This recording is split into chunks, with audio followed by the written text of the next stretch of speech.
Hi guys, in today's video I'm going to show you how you can activate pickleball theme on Instagram. So the first step you need to do is to open Play Store and search for the Instagram. Click on that and you need to update your Instagram application. So let me search Insta.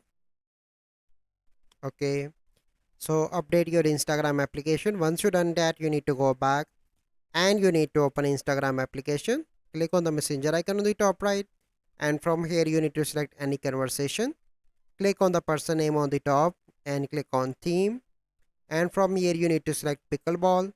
Wait for few seconds, and now you can see that this theme is activated for this conversation. So this is the process. I hope you find this video helpful. If you find this video helpful, must like this video, subscribe to our YouTube channel for future videos. We'll see you in the next video. Thank you. Have a good day.